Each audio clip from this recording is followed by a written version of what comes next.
Howdy, all of you delicious people. I'm here today to review Sin City. So, going into this film, it seems like one out of the four stories is kind of a waste of time to really just go through and be like, oh, that's just like a quick ending to that one.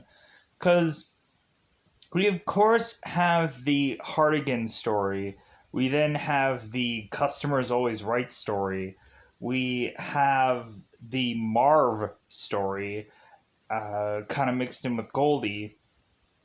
And then we have the Dwight story with eventually Jackie Boy kind of put in there also.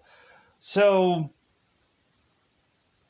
going on into this movie, I really just love how, like, we get so much kind of like fusing in and out of black and white and color in this film to where I'm like, man, how many takes did they probably have to do of this film?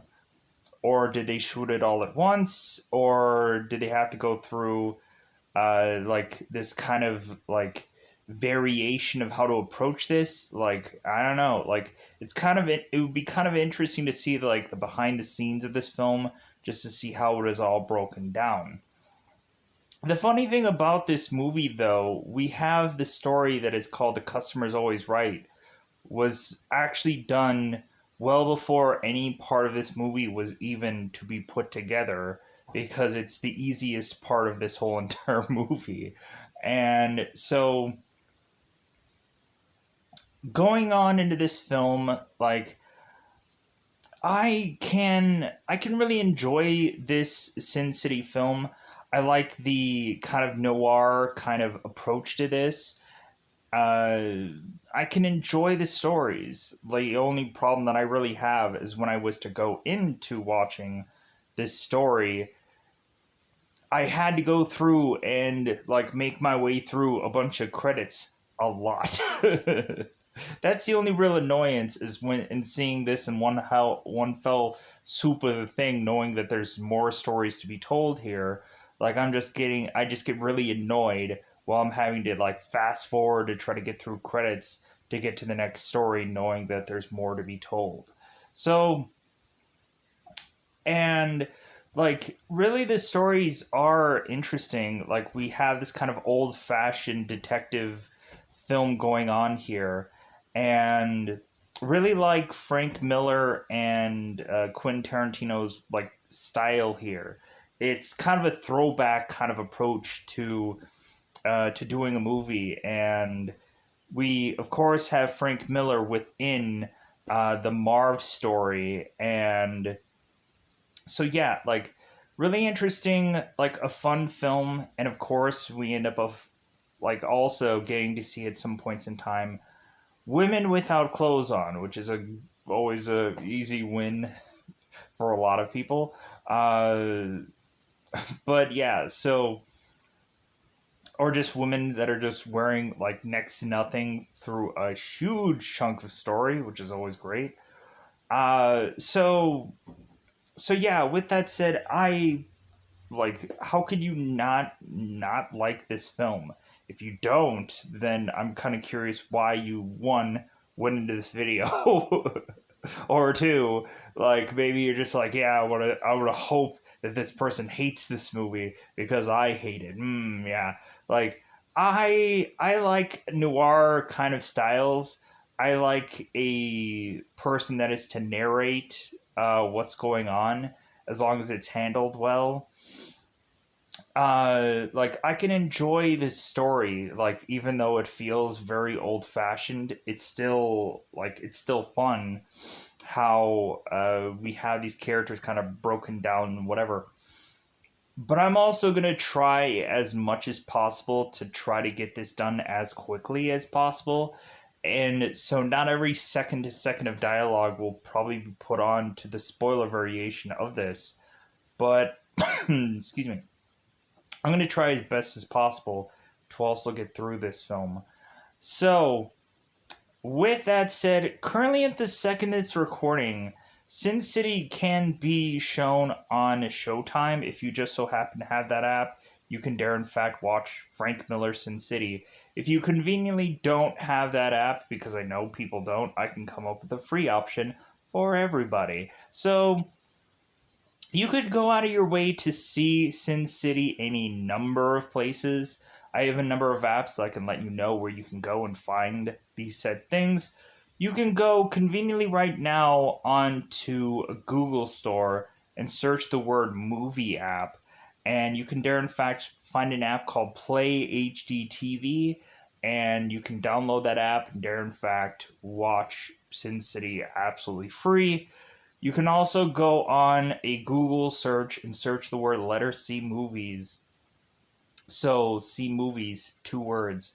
And go on and search and be able to find Sin City and be able to watch it for absolutely free. You could also go on to a Google Play Store search for a app called TV Crush that can also help you find a number of possibly current releases or a number of things. But at the end of the day, it's your way of having certain kind of options. You'd probably rent this movie too. I'm sure it's probably conveniently in a bunch of other apps, because when I scrolled through Google, I just saw the like every freaking app probably has it somewhere to mostly probably tell you what's going on to like Showtime, but like you could probably rent it on possibly like a Voodoo or something like that. That's like that can also be helpful if you eventually just want to spend some do re mi to see this movie, unless you have it in your collection because you're a big Sin City fan because you just like the style. I just like it because it seems like they're doing so many like old fashioned like things with also giving us like a comic book style of here. Like there's so much about this where you pick it apart and it's so many different things all melded into one. And that's the real fascination about this film, as it is also like a mini series that's a movie. It's a mini series movie where it's like chopped up episodes that they just all tossed into one thing, and all things are to commingle with one another. So hopefully I'll be able to go on and talk about this in the proper way, because I know like there are some avid Sin City fans. I've never seen the one that came after this one, so that'll be interesting to finally go in and watch that film. I don't think I've ever seen it, or if I had seen it, I'd be like, this is new to me. Like I think I knew it exists, but I never saw it. So if Sin City is popular enough and people are to want to go out of their way to review this, I will go and I will review the sequel. It'll be a thing that I will do. Not to say it's like, oh, the arduous process of me having to go in and just, no, like I will gladly do it. Because I've never seen the sequel, I don't think. There's so many movies that I have seen or half seen or something in between. And so, yeah, plus my life eventually gets to become a blur at some point. So let's go into it. Let's go out of our way to go into that double 5 time territory, because it's about that time yet again to go into spoiler time. Spoiler time. It's about that time again to spoil this movie. So, because I think I have not much else to say about this film. So, the very first part of this film, we have, of course, Hartigan, who, of course, is Bruce Willis's character, Overture. Really, there was kind of a real hesitation about what real poster, whatever thing to use here, so I just went with Hartigan. So, here's also the goofy thing. Immediately when I'm going through this movie and I'm hearing Hartigan, every single time they say it, I'm like, it sounds like they're saying something else. It sounds like they're saying hard again. but it seems like they're saying Hardigan. So I'm like, okay. So Hardigan, of course, is to be in his car making his way to the docks, trying to prevent Rourke Jr. from going and taking advantage of a 11-year-old kid and then going off and killing her afterwards. Some girl named Nancy. So we, of course, have Hardigan making his way, realizing that he is very close to retirement, forced retirement, because he is to have a heart condition that is to really called like uh like I want to say it's like mangina or something, or weird, some like weird goofy thing. uh I'm probably not even pronouncing that right, but like it's weird. So Hardigan is to go on and is to mention that he's had 30 years in the force and now he has to retire from a heart condition. And but at least his wife will be happy that Hardigan is home, is kind of done. And his wife Elaine, or Eileen, yeah, Eileen. Really going free balling it here, not really going with much of the normal, like, oh, I'm going through every single name and I'm notching everything down and whatever for this one. I'm just going to go and free and wing it and see where eventually I have problems. Because, like, I think they end up saying the names enough in this movie and they're short enough stories where I'm like, oh, okay, I think I can get everything.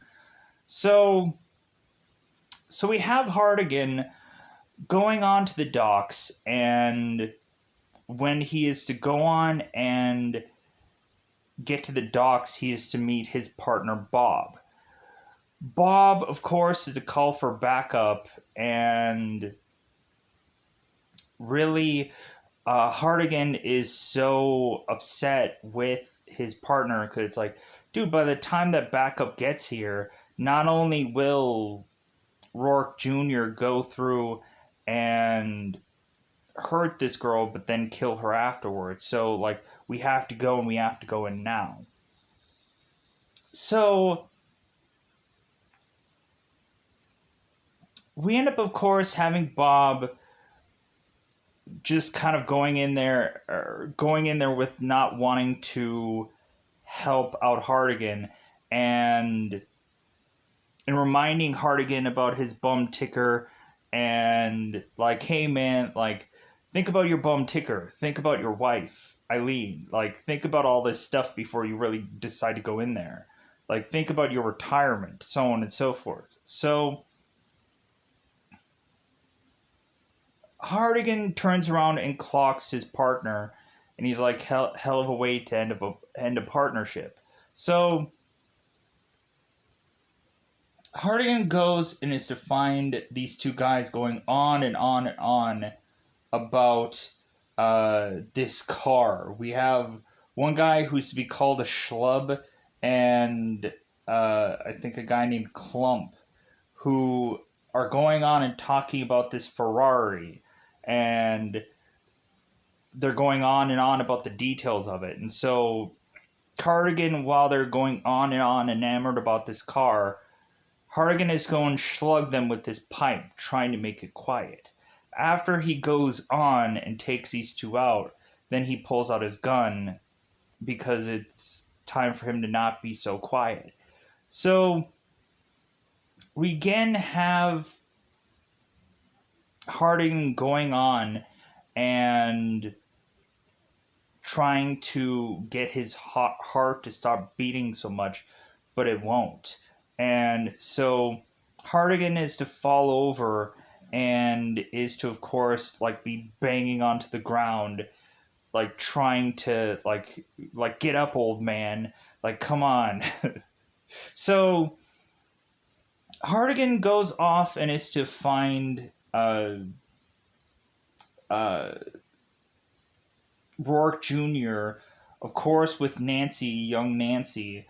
And we have, of course, Hardigan, who goes on to shoot two men that are like twin brothers, and heaven forbid I actually know what these guys' names are for this one.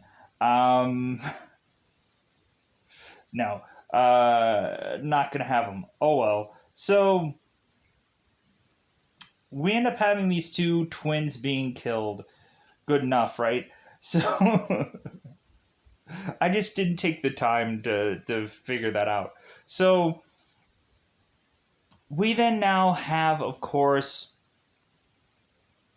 uh, us seeing Rourke Jr. grabbing Nancy and he's carrying her out. So we have, of course, Rourke Jr. at the end of this doc telling Cardigan, it's like, hey, you know who my father is, right? Like, like what you're doing here is kind of a mistake, and so on and so forth. So, like, he's gonna regret this. So, uh,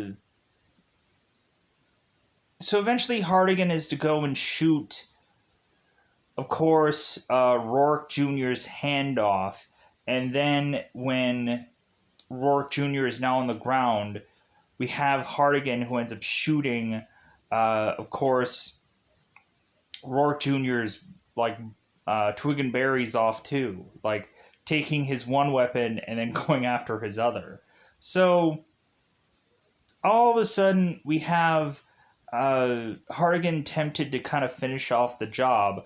All of a sudden Bob returns and is to start shooting Hardigan, but doesn't shoot him enough to actually kill him. Just kind of shoots him in the arms, and so Hardigan is to go on and is to be tempted to go and grab his ankle gun, and Bob's like, "Don't go for it. Like you'll, like, like I'll put you down, old man." So we end up having it where, of course, Hardigan still goes for his gun. Bob shoots him again, and so eventually the cops are to come, the sirens are to come, and so now Hardigan is now being comforted by Nancy, and so we now have Hardigan waking up in this hospital. So all of a sudden now Hardigan is in this hospital and he's seeing a number of people arrive. He at first is seeing Eileen arrive, and he's like, and she's like, tell me that, like, it's not true what they're saying about you, Hardigan. Like, tell me, like, that they're lying to me. Because we end up finding out that Hardigan is getting, like, accused of a number of things that can't even be close to be being true. But, like, that's the whole thing of you have enough witnesses, then, like, basically, anybody can get accused of anything. We also have some other guy coming in and listing all of the crimes of which that Hardigan is going away for. And so we also have Senator Rourke coming in and mentioning like, oh, you shot my boy's arm off and you shot his pecker off, and so now since you like did this to me, like I'm gonna go and put you away for a long time, and I'm also gonna fix your heart so like you can go away for a long time. And so Hardigan is to of course get heart surgery and is to go into prison and is to be in prison for 8 years. And the last person that Hardigan is to see while he's in the hospital is Nancy. Nancy, of course, is going on and is telling Hardigan uh, that she told them that Hardigan never touched her, and that she's going to write to him every single Thursday or like once every week, and that she's going to go by the name Cordelia. So Hardigan knows it's her because that's her favorite mystery novel writer, or or that's her favorite detective character in some mystery book. So we have Hardigan going to prison, and he is to go away for 8 years. And so we have a detective or a lieutenant called Leipowitz who is going and beating the crap out of Hardigan, desperately hoping that Hardigan is going to confess for what he had done, because they're trying to force Hardigan to confess of what he had done so that way they can go on and weirdly turn around and release him. Like, they just want to break Hardigan, and they're having a tough time doing that. So Hardigan is to continue to get the letters from Nancy under this disguised name, not telling any way of which that can connect her to the Nancy name and whatever. It's kind of just very generic and whichever. So Hardigan is continuing to get these letters. And so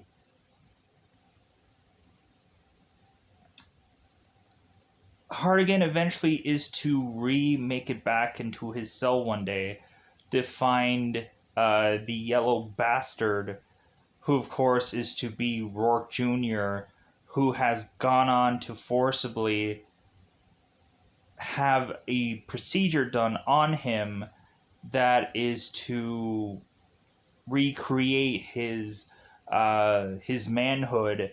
So but there was a unfortunate side effect which turned him all yellow, and then turned him also to be this this smelly character, so that his blood stinks just as bad as he does. So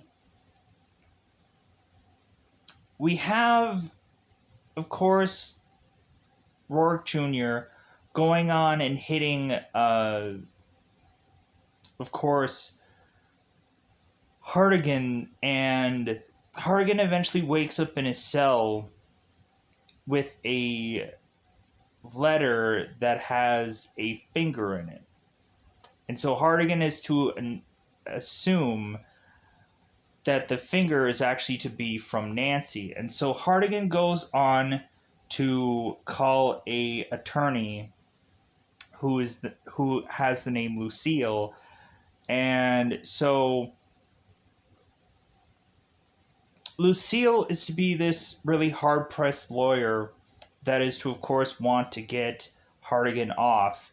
And when Hardigan was to want to plead guilty to everything because the senator was going to just make it like his life heck anyways, Lucy punched Hardigan for not wanting to attempt at him saying that he was innocent, because he really was. So Lucy is to go on and tell Hardigan, it's like, hey, yeah, like, we've got this whole thing wrapped up nice, neat, in a little bow. And, like, I'm hugely paraphrasing within this movie.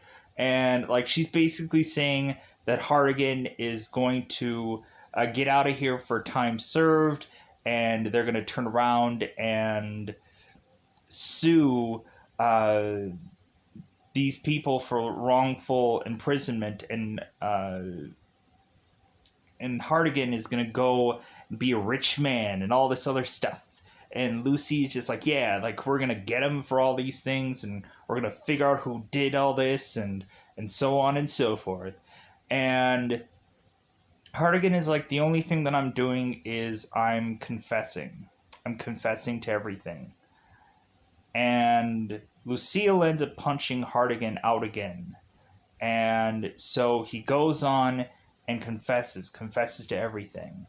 And so he then weirdly, after confessing, ends up getting released out of this prison, and Bob is to go on and pick him up. And so Hardigan is like, oh, hey, like if I'm gonna be like in a car with you, like you better be right in front of me because I don't trust you at all.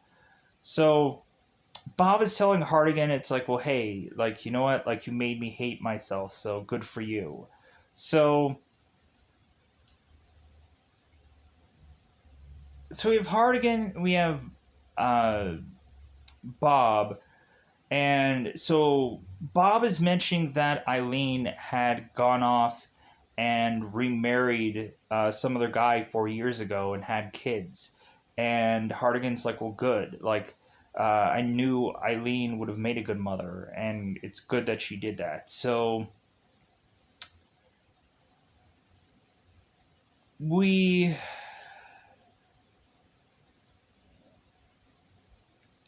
transition eventually that Hardigan is to kind of get his wheels and everything like that. So Hardigan, of course, is to go and find Nancy's address, or find Nancy's house, to find it all kind of disheveled and seemingly as if a person had broken into it.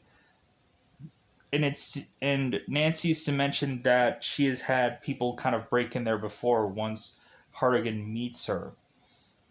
So Hardigan is to go on and find a match that is to lead him to Caddy's uh, Caddy's Club Pico's, which is to be, of course, like a strip joint. And so Hardigan goes in there, and of course, we have Marv in there also, because Marv eventually will lead us to another story.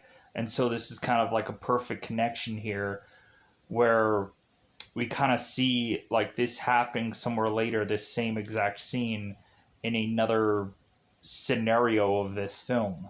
So this long stretch of film that has numerous credits in between and so on and so forth. So we of course have Rourke Jr. following Hardigan the whole entire way, and Rourke Jr. of course is to head to this bar, and Rourke Jr. is already there, going and sipping some drink, watching Hardigan walk into this bar. And so Hardigan is to realize that he had led whoever here right to Nancy. And so now Hardigan is to like almost go into this bar, but then realize how much of a mistake it was and that he should head right back out of it.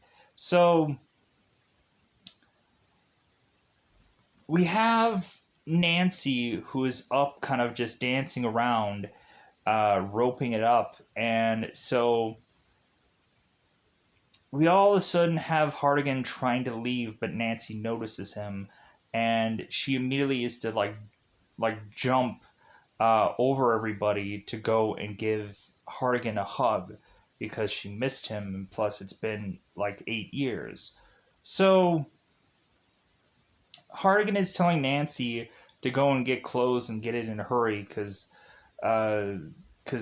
they need to leave. So because she's in trouble, she's in danger. So Nancy and of course a Hardigan make it back to her place, and so Hardigan is going and talking to Nancy and talking about how much time has passed, and Nancy's going on and mentioning that like she couldn't find any like boys or whatever that she could fall in love with because she was already in love for so long, and it was because her love of Hardigan that like kept her going through all these years and so on and so forth. Blah, blah, blah.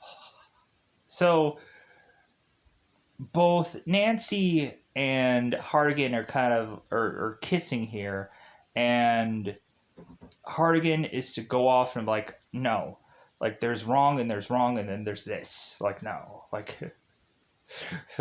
like I can't do this, like this, like but like there's that temptation, and just that Hardigan like has no one in his life. So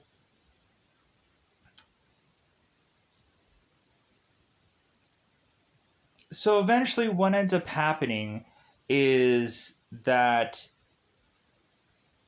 eventually Rourke Jr.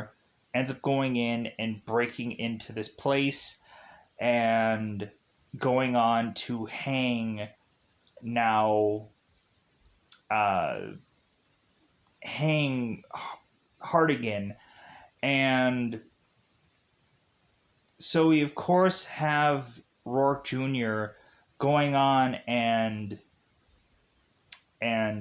kind of holding on to Nancy, and Hardigan is telling Nancy not to scream and like stay strong and like don't scream because he'll like it if you scream, so don't do it. So because we had this moment where like Hardigan was going and reminding himself that there is a lot of trauma here, uh, from the time of which that Nancy was to like almost get taken advantage of and then almost killed. So and Hardigan didn't have the ability to try to fix Nancy, like as if a person with cerebral palsy is to have a wrench and have to go and um, fix a pipe somewhere. Like it doesn't really like he's having problems trying to figure her out. So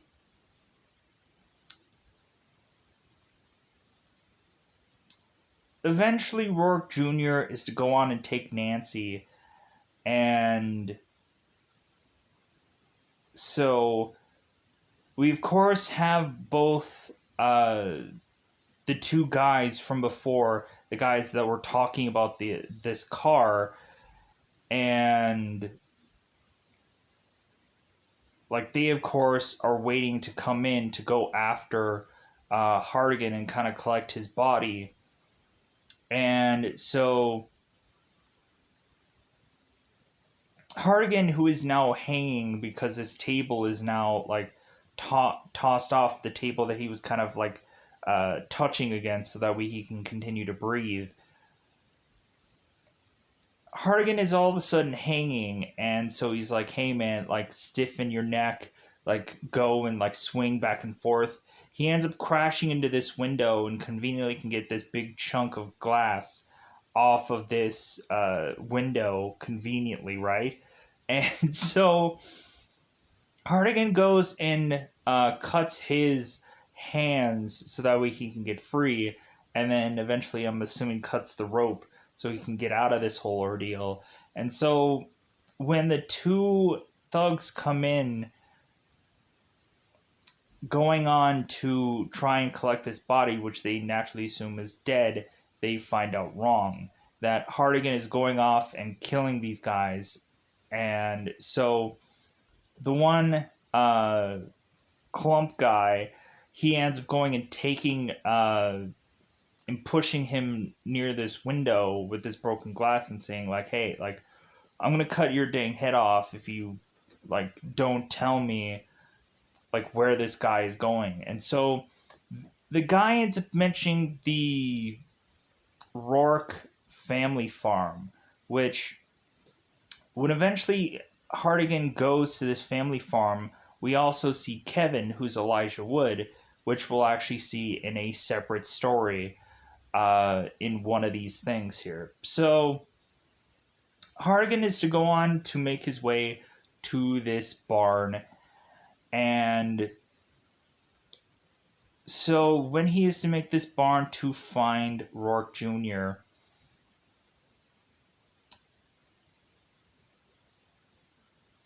we have it be that that Hardigan is weirdly having heart problems again. That all of a sudden he is to be like coughing blood, and he's like, "What the heck is this?" So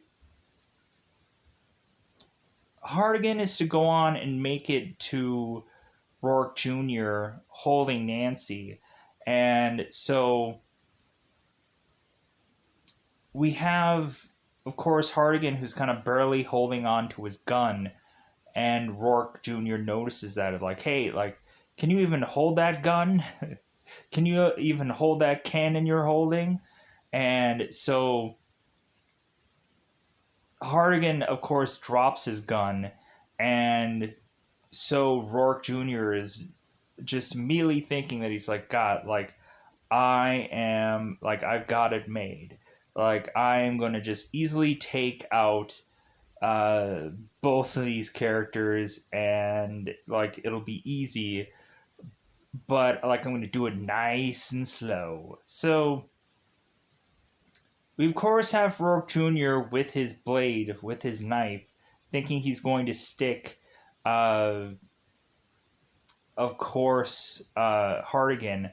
But Hardigan goes and stabs Rourke Jr. right in the chest with this knife, dropping him down. And then we have Hardigan, who goes and rips out this guy's junk and is like, yeah, I took one weapon off of him. Now I'm going to take his other. Rips it out again. And I'm like, good God, man. So, after, of course, this guy is dead with his smelly blood, because we had a moment where. Oh, no, wait.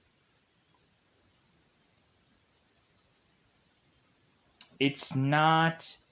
I missed something here. I missed something. Because I know I missed something. So, when Nancy and Hardigan were going off from Caddy's, they were driving, and Frank Jr. was going and trying to shoot at Hardigan, and Hardigan goes on and is to kind of slowly but surely, like, hope that he can shoot Frank Jr. accurately. Let me pause here for a second. All right. So as Rourke Jr. was going on and just kind of wasting bullets, Hardigan goes on and shoots him in the neck, and so Frankie Jr. is now bleeding out. And so when Hardigan is to stop, or is tell Nancy to stop the car, confirm the kill, they go off and just find his blood, but not his body. We end up finding out that Rourke Jr. is now going on into Hardigan's car, and they don't go to Nancy's place. They end up going to Mimi's motel cafe, I believe. And so that's when we end up playing out that whole scenario where Frankie Jr. What do I always say, Frankie Jr.? Rourke Jr. is kind of waiting for his moment to strike. And so that's what leads to eventually them going to the Rourke family farm. That's what leads to having Hardigan making his way to kill Rourke Jr. And so then after that, we of course have Nancy, who is to tell, of course, Hardigan that she didn't scream, because Nancy was, of course, at this farm getting whipped and all kinds of things by Nancy, and Nancy's like, no, I'm not going to scream. Like, I'm not going to get you hard or whatever. I'm not going to get you satisfaction. So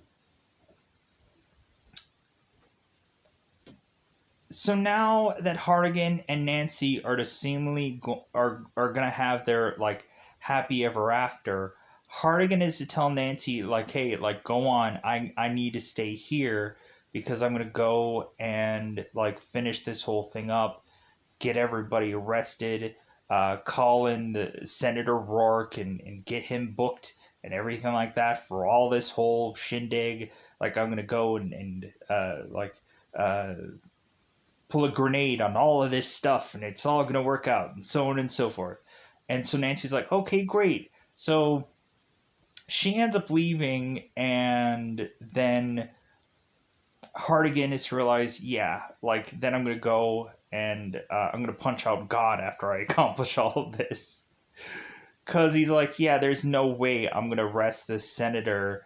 Like, there's no way that I'm going to even touch that guy. So I might as well just punch out God after that. And so Hartigan is to realize that uh, that really all of this is just going to get the senator to want to chase after Nancy and to get to Hartigan. So Hartigan goes and decides to go and shoot himself in his head to end this whole ordeal. So that way Hartigan can get his man, but Nancy will still be safe. And so kill an old man to save a young girl, it's a fair trade. So now we go on to the story, The Customer's Always Right. So we have a man and a woman who are to be leaving some party from some building somewhere. And so we end up having them, of course, both uh, like enjoying a smoke and so on and so forth. And so when we realize that this whole story is playing out, that this red dressed girl, of course, is to be the customer that is to want her own demise, weirdly. And so we have Josh Hartnett's character, who is to be this hitman that is just called the Man in this movie, weirdly.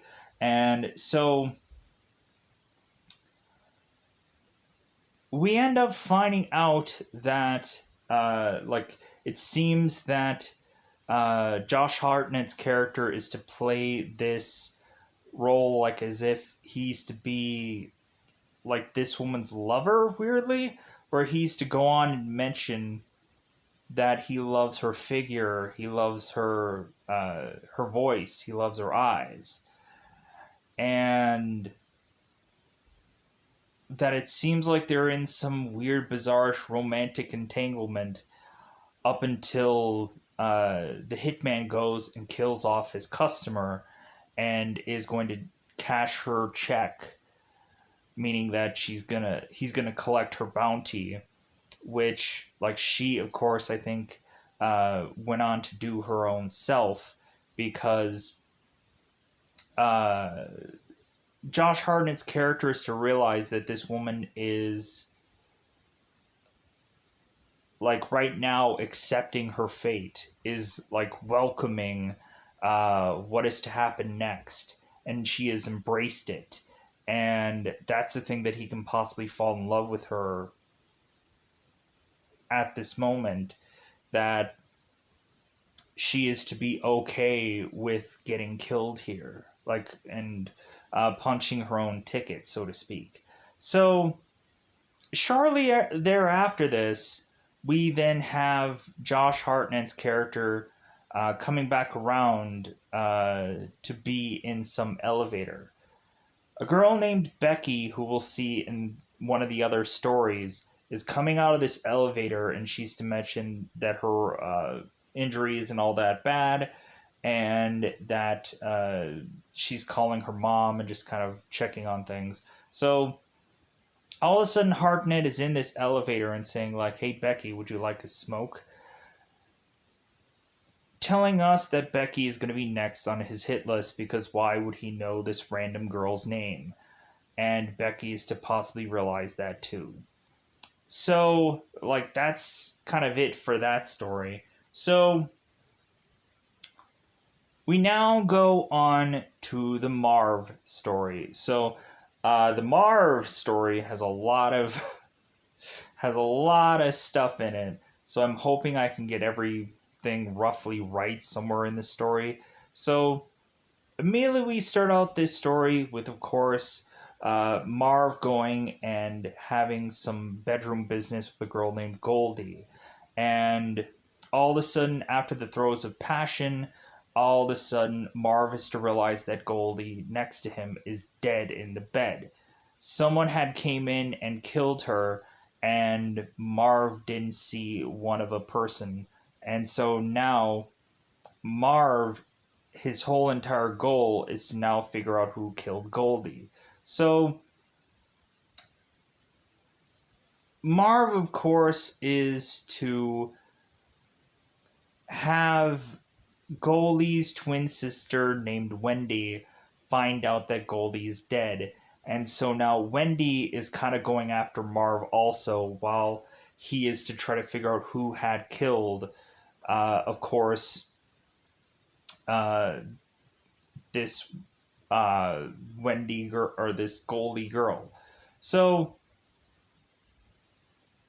we have Marv, who is to get up to find that there is a bunch of policemen making their way through this hotel that he's staying in. And so we, of course, have Marv just kind of tearing through a lot of these policemen and just kind of jumping down like his way through these flights of stairs to get the heck out of here, and like crash through windows and all kinds of things to just kind of get out of here. So we have, of course, Marv making his way to Lucille to get bandaged up. And so,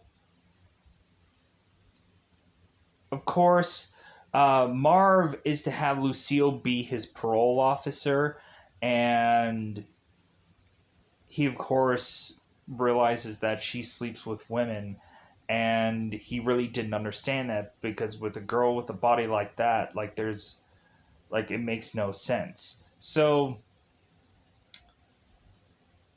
we have, of course, Marv getting his medication from Lucille, and so when we have him driving later on, taking his medication, he's taking so much of it, and then he like drops some of it, and then he's taking more of it. I'm like, good God.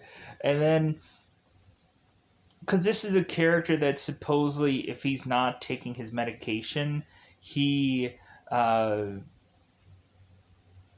like lines start blurring from him for him. It seems that he is to not understand so well, and or so good. And so we, of course, have Marv, after going and talking to Lucille, making his way to Caddy's club and talking to a guy named Weevil, and going and beating him up pretty good, and then standing next to the bar where he's just watched Nancy dance. And then Marv is going to eventually hang out with Nancy and like have him stay there for a while. And we also had the one moment that I kind of quickly grazed over here, where when Marv was going and talking to Lucy, who was mentioning about the bad days, the all or nothing days, and that like things are coming back to how like bad they used to be. And so like we have it where seemingly for Marv, like things are going to get bad, and like his story doesn't exactly end with a real happy ending, but maybe there's some kind of happy way for eventually Marv to smile at the end of this story. So we, of course, have Marv talking to Weevil, and that continues to lead him to other people. And so we have, of course, Marv at this bar, and so we all of a sudden have Dwight here, which will lead us to another story, who's going on and talking about Marv. And like we really have this kind of little dialogue here that doesn't really mean much, but it's just kind of interesting how Dwight is to see Marv and talk about him here. But eventually, Marv is to go on to find a certain rung of people that all leads him to a pastor uh, known as uh, Frank Miller. The real guy is to be Frank Miller, and so we have, of course, uh, it seems at first that Marv is coming in here to do this confessional, but then really all this is to lead up to is that Marv has confessed that he has killed and tortured a number of people to get to this guy, and killed a lot of people on the food chain of things to make it to this pastor to want to know like who is the next guy that he is to go to. And so all of this is to have the pastor go on and say, it's like, well, hey, was all that worth like over over a hoe or over like a woman like that? Like, was all of this worth it?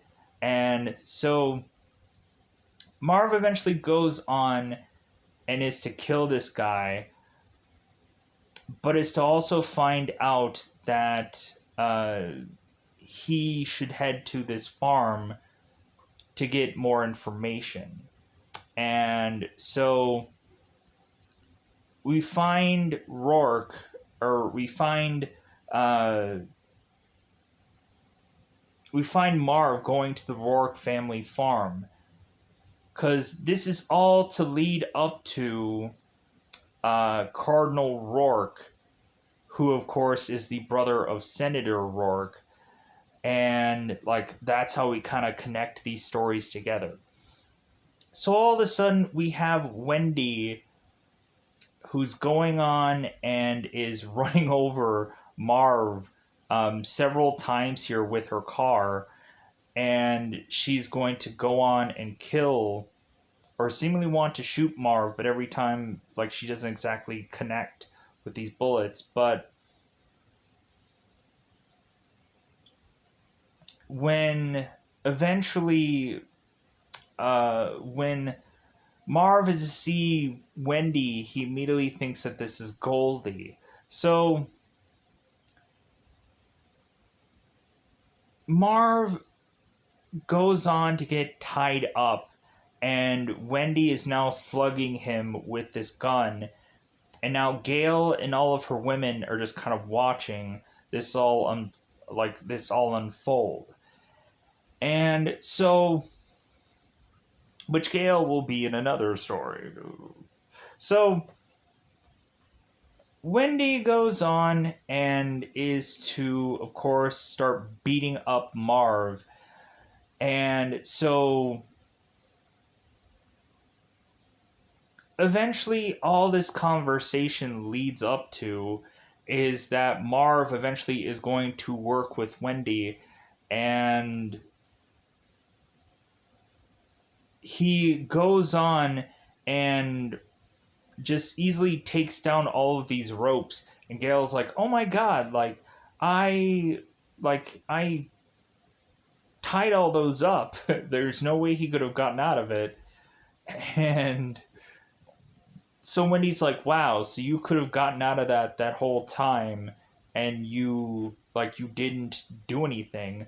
And Marv is like, well, I don't like to hurt or kill women, so like if anything, like, yeah, I let you hit me and I let you whatever because like it was the right thing to do.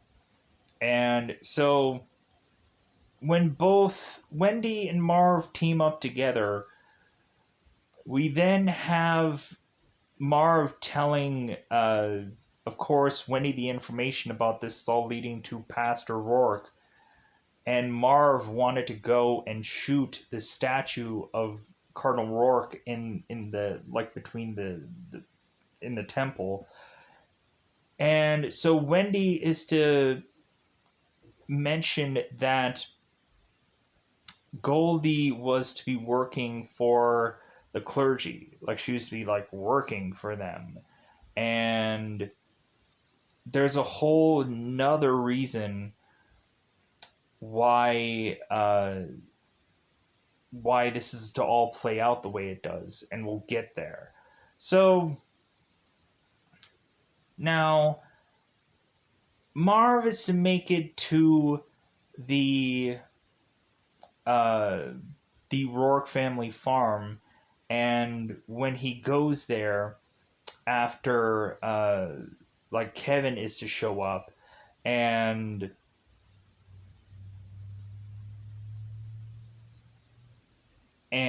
we end up having Kevin who ends up slicing through Marv's face to where Marv can't see, and then Marv is going on and being like caged up, and he finds Lucille there with her hand gone, because we find out that Kevin likes to go and eat people and like cook them up like steaks and eat their body parts right in front of the person, making them watch. So as Marv is trying to comfort Lucille, putting a coat on her, because we consistently have it where uh, Marv is always like, hey, that's a nice coat. And he ends up killing somebody simply for their coat. Like, we have the one guy he ends up like getting information from like shooting them in the chest, and then he realizes that he should shoot them a lot lower. He like takes his coat. Then every single person like he hacks up whatever, he's like, that's a nice coat. So because we eventually have Marv who kind of just chops people up with this smaller axe, and like that's how he kind of quietly kills people, or he just snaps their necks and whatever. Uh, when he ends up kind of coming back for Kevin the second time around, but so Kevin is to, of course, lock both Marv and Lucille in this room. And so Kevin is to go off with somebody to go and do a job. And so Marv goes and rips the bars off of this window, and is to have, of course, him and Lucille making their way out of here. And so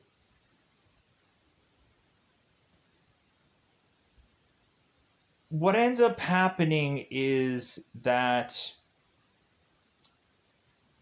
we, of course, have uh, Marv make his way back to Kevin, and this time around, uh, we have Marv going and getting a certain number of things. He's getting certain kind of like rubber ties and stuff like that to cut off circulation. So he's getting handcuffs from Gale and all kinds of things, like rubber gloves and all kinds of stuff. So to be a lot more prepared this time around. So Marv goes off to go and get Kevin, and so what ends up happening is that we still have Kevin kind of slicing through Marv's face, and all this goes on to have Kevin be found without uh, arms or legs, and so of course Marv is to tie these limbs so that way Kevin doesn't bleed out, and so that these are all like tourniquet-esh like things. And so Marv wants to go and feed Kevin to his own dog, and so Kevin is to basically not make one sound during this whole moment, just looking at Marv. And so eventually Marv is to go and have this saw and just saw off Kevin's head to leave it as a trophy. So Marv eventually goes to this Cardinals church and starts killing a bunch of people to make it into there. And then so the Cardinal is to admit that Kevin used to go and eat a lot of women, and so did the Cardinal. And I guess they were trying to keep it quiet. So we have, of course, the Cardinal confessing to all this. And so Marv ends up turning around and like really just choking, like, and kind of like going, I think, through this guy's neck and just trying to get all this, like this guy is dying in a horrible way. So we have a bunch of the Cardinals men coming in and shooting Marv, just for us to turn around and realize that Marv isn't dead here, that he's being hospitalized and he's being sewn together. So we have, of course, Marv being put into prison, where he is consistently having these confessions that they're forcing him to sign, and he won't. He spits on it with blood when they go and they batter him and they beat him and they're trying to force him to confess. And we end up having the one moment where, like, I reflect on Wendy mentioning to Marv, it's like, well, hey, like, why are you going and doing this all for Goldie? And Marv is to say, it's like, well, hey, like, I I know I didn't have money for a gal like Goldie, but I think Goldie just pitied me and went off and really just had like one heck of a night. And so I think because of that, because of the charity that Goldie was to give me, like that's the whole reason why I'm going after whoever was to kill her, because it's the right thing. So we also had the moment where Marv was going off and sneaking into his house. Like he was taking off his shoes and he was like sneaking into his house to go and get his gun, and was trying to like sneak into his house because he didn't want to wake up his mother, but he wakes up his mother anyways. And so I say this only because when Marv is getting beaten up, they eventually tell him that he needs to go and sign this confession or they're going to kill his mother. And so the guy that tells him that, this attorney that tells him that, Marv is to break his hand in 3 spots and then sign the confession. And so Marv is going to jail or go away to jail for a very long time. And so Wendy's to show up to be there for Marv. And so Marv, of course, who probably hasn't taken medication a very long time, is to immediately see Goldie when he looks at Wendy. And he's like, oh, hey, Goldie. And he's like, oh, like Wendy, I'm sorry, I'm getting confused again. So Wendy is to say, it's like, well, hey, you can just call me Goldie. Like, you can call me Goldie for this one time. It's like, it's okay. So they go on and they kind of comfort one another that basically this is all done, that the killer that was to get the hit on Goldie is now dead.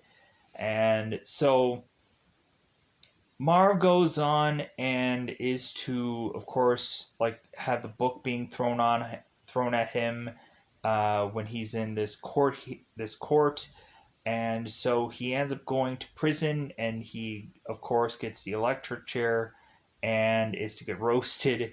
And so when he's gonna get the Bible hymn before Marv is to die, is like, hey man, can we speed this up? I got somewhere to be. So Marv, of course, is to get electrified in this chair. In the first round, he's like, hey, you guys got anything better? Like, come on. So they keep electrocuting him, and then eventually Marv dies. They end up having to shave his head and give him a beer for good old sake. So now we, of course, are to transition to another story. So we now have the Dwight story, the big fat kill or something like that. So, if there's anything at this point that I'd probably forgotten about, yeah, that's bound to happen. But I hope I can try to get the meat and potatoes of most of this story.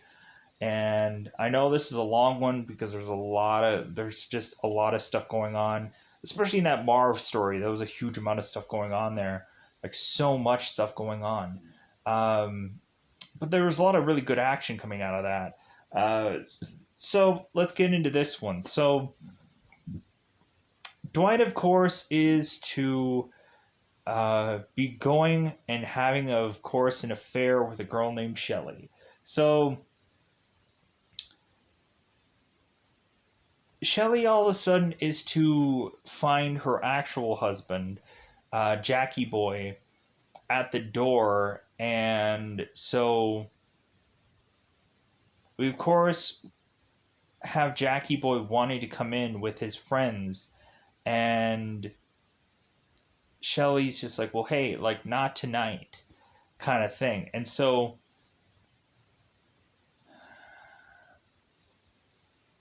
Jackie Boy is to all of a sudden hear another man talking in here. And because Dwight is wanting Shelley to just tell him you're with another man, like tell him the truth. So uh so Jackie Boy makes his way in, and so cause Shelley used to mention that she's going and being with all kinds of men in here, a whole football team and all kinds of stuff. So just kind of exaggerating just to like exaggerate because so Jackie Boy is going in to the bathroom to take a pee, and the other guys are going on and talking about Shelley after Jackie Boy, before he goes to pee, he ends up slapping her and goes off to pee. And so we end up having, of course, uh, Dwight is in the shower. He ends up popping out of the shower. He ends up going and taking a razor to Jackie and saying, like, hey, you better not be around this girl anymore. And if you ever hurt her again, like, yeah, we have this kind of like normal, like, yeah, I'm the guy that she's been stooping kind of thing. So, like, all of a sudden, we have it where Jackie Boy is to say, it's like, well, hey, like, you don't know who you're messing with, man. Like, you don't get it. And so we, of course, have Dwight shoving Jackie Boy into this toilet that's filled with urine. And so we have, of course, uh, Dwight who goes off out of this window to like jump down, and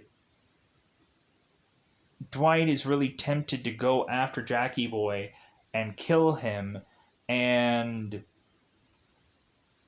Shelley is to tell him stop, which that's what Dwight is to think, to not go after him and whatever. And so Jackie Boy, with all of his men, is to go off and find a supposed lady of the night named Becky. So Jackie Boy is driving alongside of her, and so Dwight is going on and and seeing Gale, and Dwight's like, well, hey, like this is mine, and Gale's like, no, no, no, no, we've been tracking him for a while, we're gonna take care of him. And so it seems that Dwight and Gale have had some history, so Dwight is just gonna let Gale do what they do. But Dwight has this kind of weird, like, feeling in his stomach about what's going to go on here, what's going to transpire here. Feels like he has this kind of sixth sense for what's going to be a problem soon. So we have Jackie Boy going and talking about, like, well, hey, like, I have really good money here, and Becky's like, well, no, like, I don't do group jobs. And so Jackie Boy is just getting more and more angry because Becky's just kind of to mention, like, oh, like really, how big do you really have it? Like, how big is yours really? And so Jackie Boy whips out his gun. He's like, this big. And so Becky's like, you know what? You've done like the dumbest thing that you can do. Because we, of course, have Miho, who's kind of gearing up to go after all these men. And so we have Miho, who kind of takes her swords through this car. And so Jackie Boy is to make it out of his car and be holding a gun on these people. And so Miho is to take seemingly some little like thing of hers, and is to like put it into the barrel of this gun, so Jackie Boy should not shoot his gun. It's going to backfire on him and kill him. So Dwight is warning him of that, because also Miho is to go and take her weird swastika, uh, like ninja star looking thing, toss it into Jackie Boy's butt, and Jackie Boy's to fall over. And so he's like, yeah, real funny, right? So Jackie Boy goes on and is to shoot his gun, having it go right lodged into his brain, and he falls over and dies. Uh, we also have the point where Miho was to go and chop off most of Jackie Boy's head, but makes him like a Pez dispenser, as Dwight is to explain. So as they're rifling through all of these guys' pockets looking for money, Dwight is to find out that Jackie Boy is to be a cop, that he is to be Rafferty. He's to be this hero cop. He's to have this like Iron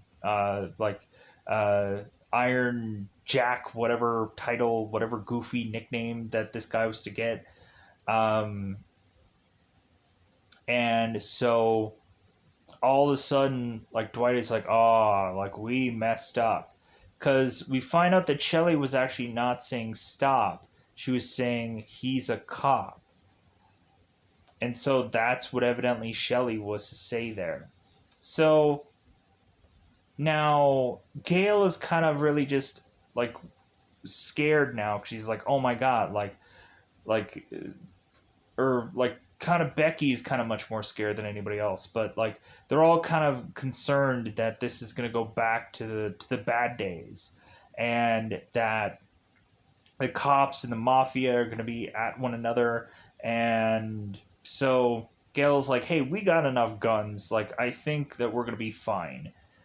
And so Dwight is going to resolve all of this and say, it's like, well, hey, like, I'm going to go and hide these bodies. And we have Gale going like, where are you going to hide these bodies? Like, come on, like, where are you going to hide these things?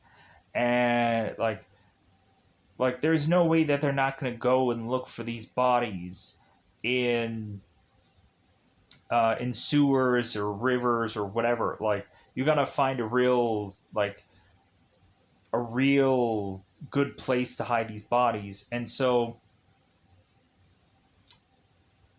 we have, of course, Dwight consistently asking, it's like, well, hey, give me a car with a good engine, and and I'll tell you where we can easily go and put all these bodies.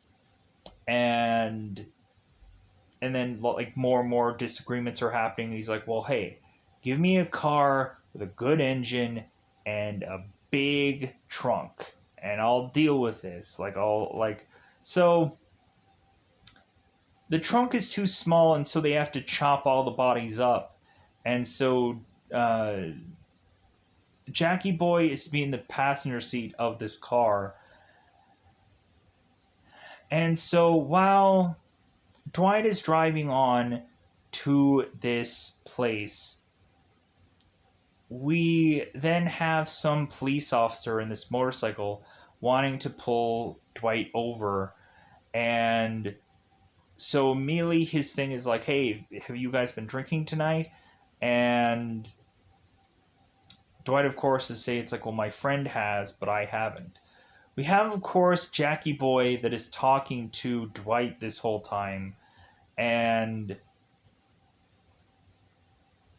we have it where Jackie Boy justifies this, is that, like, Dwight's getting nervous, and when he gets nervous, he's starting to hear voices, and so on and so forth. And so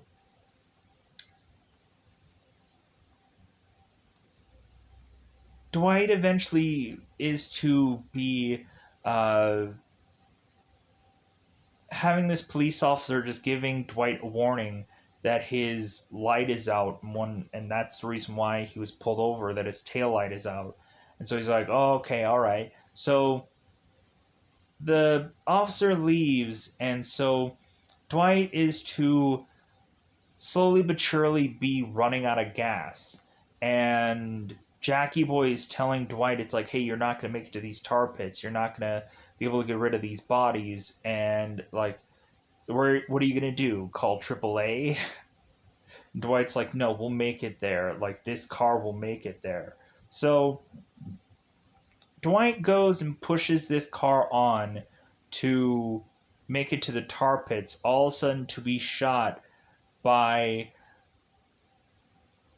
like these characters that are to all be Irishmen, and because they all have this like Irish accent to them. And so we have Gail who's calling Dallas, like confirming things. And so all of a sudden we have Michael Clark Duncan who appears behind Gail after Gail is calling all people and telling, like, hey, like, we're done for the night. Like, we're we're gonna try and just lock everything down, because like we're gonna hope that everything gets resolved from like this whole big problem that we've had here. So Michael Clark Duncan comes in as a guy named Manute. Manute? Manute. If that's said differently, they never really say the guy's name in this movie. So Manute comes in, and of course to grab onto Gail, and is to tell her that Dwight, of course, is to be dead, and that she's gonna have to surrender Old Town, and that they're gonna get the head of this Jackie Boy to have everything go off the way that every one of these girls are to fear. So we of course have Dwight going and rolling this car into the tar pits to eventually get shot. And when the Irishmen all go to like check up on this car and to go on and see that Dwight is to not be shot because the the place where they shot him in was conveniently where the, of course, badge was, and so they're like, oh crap. So Dwight goes on and starts fighting these guys, but then eventually an explosive goes on and chucks both Dwight and this car into the tar pits. And so now these guys are just scrambling for Jackie Boy's head, and like that's all that really matters is like, hey, like just get his head, and like we'll still prove like this all has happened. So what ends up happening is that Miho ends up retrieving Dwight out of the tar pit, and so Dwight is to say, it's like, well, hey, Miho being here, like, I wish it could have been a couple of minutes ago. Like, this whole thing would have been actually resolved here if she would have been here sooner. But both Miho and of course, Dwight are getting pulled out of this tar pit. And so now Dwight is having to confirm with Dallas what all the next step of this is that they got to go and, of course, get Jackie's head, because that's the big thing. So eventually we have this big fight out with the Minute goons and Dwight, and so Miho is going through and of course using her swords and using her weird ninja star like thing and killing some certain people and taking them down pretty well. And so the last guy who is to have Jackie Boy's head is to, of course, be this explosive expert. And so this explosive expert goes and takes this explosion and kind of knocks Miho back, and then goes into the sewer where he's going to run off and try to get away from Dwight.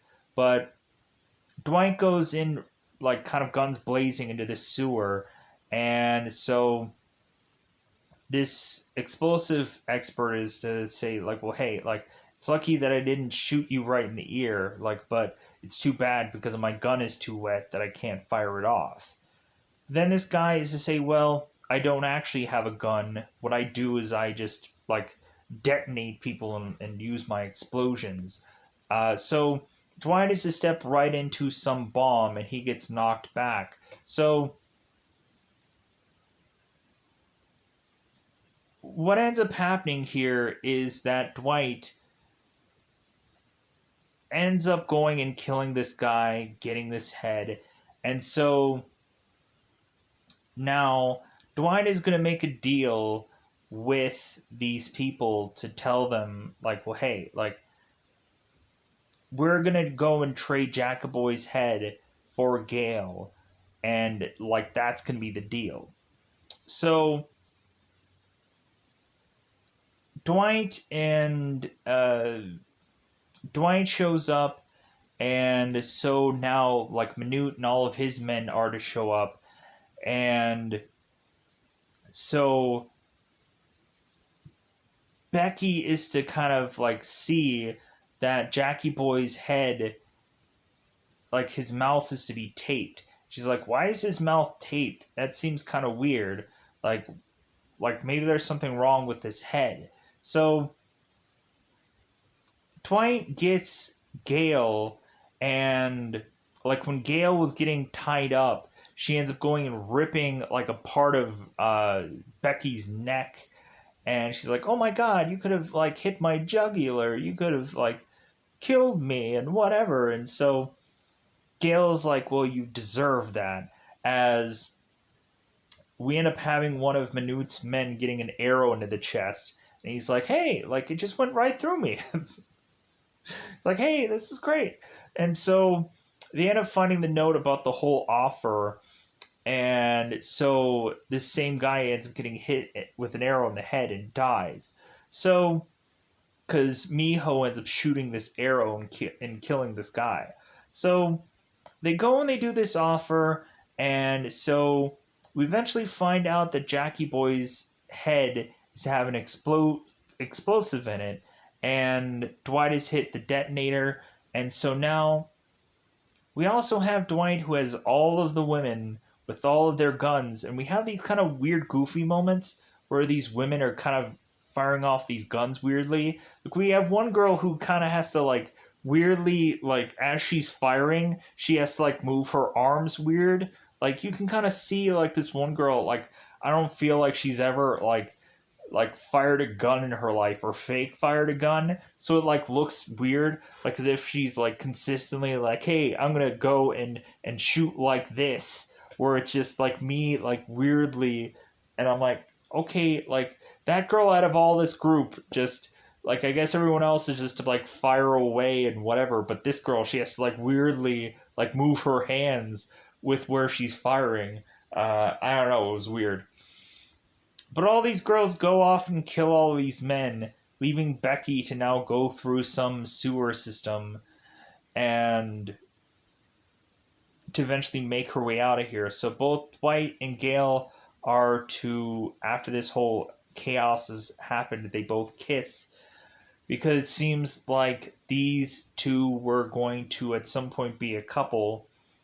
But Gail was to say it's like, well, never, because she wants to keep her life. She wants to continue being the woman that she's known for doing. So after this whole wraps up, the story wraps up really. We have eventually Becky being found by Josh Hartnett's character, and this seals the deal on this story that Josh Hartnett is going to kill Becky to keep this story like a secret, and so and kill anybody else who doesn't like know any better. So